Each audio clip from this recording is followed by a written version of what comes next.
This amazing little device holds 1,000 songs, and it goes right in my pocket. An iPod, a phone, and an internet communicator. An iPod, a phone. Are you getting it? People can use. Good evening. I'm Steve Jobs from Apple Computer. We're very glad to be here tonight. Buy an Apple computer. And I think you still have to think differently to buy an Apple computer. Apple sold a record 51 million iPhones in its latest quarter, but company earnings barely beat Wall Street expectations. It's the day that I'm going to drop the interim title.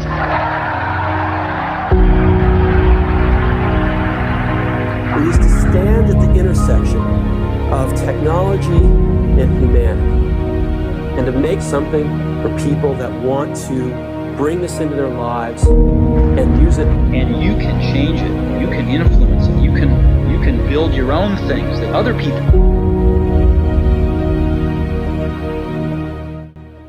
Apple iPhone.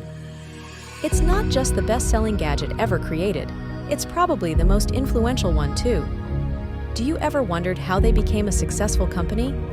Well, let me tell you the great story of Apple iPhone. Since Steve Jobs announced the first iPhone in 2007, Apple has sold close to 1.5 billion of them, creating giant businesses for app developers and accessory makers, and reimagining the way we live. Jobs announced the first iPhone on January 9, 2007, on stage at the Macworld Conference. The whole event stands as a remarkable piece of tech industry history, and you can still watch it on YouTube. The phone didn't come out until 6 months after that initial reveal. When it finally hit stores in June, people lined up outside stores to buy one. Apple sold 270,000 iPhones the first weekend it was available, hit 1 million by Labor Day, and instantly captured the imagination of phone owners everywhere.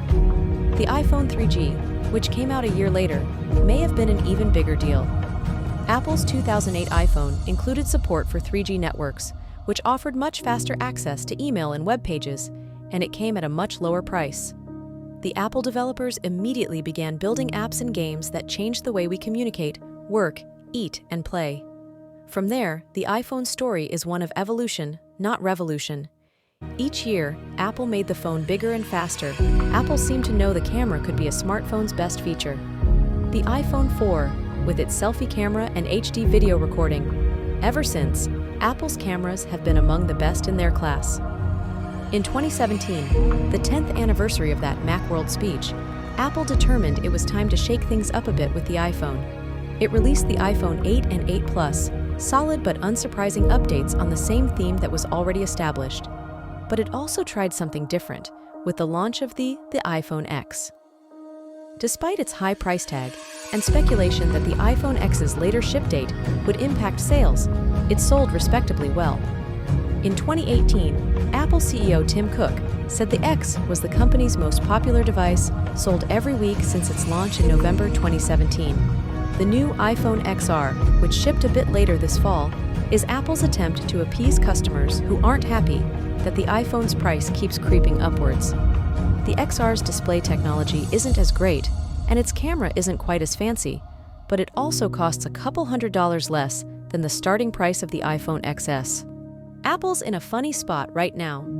Thanks to the huge, insane, impossible success of the iPhone, which accounts for more than half of the company's revenue, Apple is quite often considered the most valuable company in the world.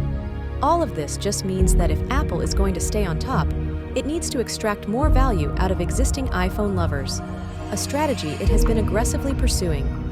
It has always billed the Apple Watch as something of a spiritual successor to the iPhone. It's even more accessible, even more personalized, and could take over some of your smartphone's basic functionality. Plus, it's now a legitimate health tracker. Same goes for AirPods, which are clearly destined to be more than just a pair of wireless ear dongles that come in a dental floss case. Apple is reportedly working on software for self-driving cars and has said repeatedly that augmented reality is the next big thing. Perhaps some type of heads-up display is in the works. Do you know, how did Steve Jobs get the idea for Apple? Basically, Steve Wozniak and Steve Jobs invented the Apple because they wanted a personal computer. Not only they couldn't afford the computers that were on the market, Those computers were impractical for they to use. However, their first successful product is Apple. Computer One is released by the Apple Computer Company in 1976. It was designed by Steve Wozniak. Now, the Apple built their reputation, reliability, and customer service, which had led to high customer satisfaction. Millions of people use an iPhone as their only computer, and their only camera, GPS device, music player, communicator, trip planner, and payment tool. It put the world in our pockets. Steve Jobs' Apple was an inspirating story for many of us. So, what's your thoughts on this? What will you say about Apple Company? Do you consider them as in best among all? Share your thoughts and opinions in comment section. We'll see you in our next video. Until then, we're signing off.